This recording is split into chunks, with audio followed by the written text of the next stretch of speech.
ଜଗନ୍ନାଥ ସାଙ୍ଗମାନେ ଆଉ ଏକ ନୂଆ ଭିଡ଼ିଓରେ ଆପଣମାନଙ୍କୁ ଅନେକ ଅନେକ ସ୍ୱାଗତ।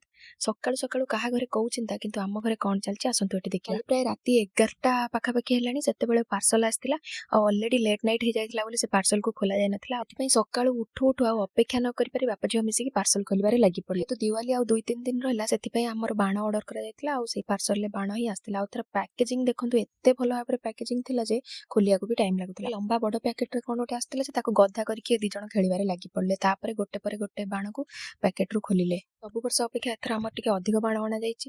ଦିୱାଲିରେ ବାଣ ନ ଫୁଟେଇଲେ ମଜା ଆସିବନି। ପ୍ରାୟ ଆମର ସବୁ ପ୍ରକାର ବାଣ ଅଣାଯାଇଥିଲା। ଖାସ କରି ଝିଅ ପାଇଁ ଝରଝରି ବାଣ 2 ପ୍ୟାକେଟ ଆସିଥିଲା। ବାଣ ଦେଖିକି ତାର ଯୋଉ ଖୁସି ଦେଖୁନାହାନ୍ତି, ଖୁସିରେ କେମିତି ଡେଉଁଛି। ସବୁ ବାଣକୁ ଦେଖି ସାରି ପୁଣି ତାକୁ ପ୍ୟାକିଂ କରିବାରେ ଲାଗି ପଡ଼ିଲେ, କିନ୍ତୁ ଏଇଠି ହେଇଗଲା ମୋ ଝିଅର ମନ ଦୁଃଖ। ସେ କହୁଥିଲା ଯେ ମୁଁ ଏବେ ବାଣ ଫୁଟେଇବି, କିନ୍ତୁ କିଛି ବି ଦେବିନି। ବହୁତ ବୁଝାସୁଝା କଲା ପରେ ଫାଇନାଲି ମୋ ଝିଅ ରାଜି ହେଇକି ବାଣ ଗୁଡ଼ିକୁ ଦେଲା। ଆଉ ଏମାନେ ସବୁ ଟେଷ୍ଟିଂ କରିବା ପାଇଁ ଛାତ ଉପରକୁ ଚାଲିଲେ। ବାଣ ଦେଖନ୍ତୁ କେମିତି ଟେଷ୍ଟିଂ ହଉଛି। ବାଣଟା ପୁରା ଅଲଗା ପ୍ରକାର ବାଣ, ପୁରା ସେଥିରୁ କଲରଫୁଲ ଧୂଆଁ ବାହାରୁଛି। ଆମେ ତ ଏଥର ଫୁଲ ମଜା ନେଲୁ, କିନ୍ତୁ ମୋ ଝିଅ ତାର ଡରରେ ବାଣକୁ ଧରୁନଥିଲା।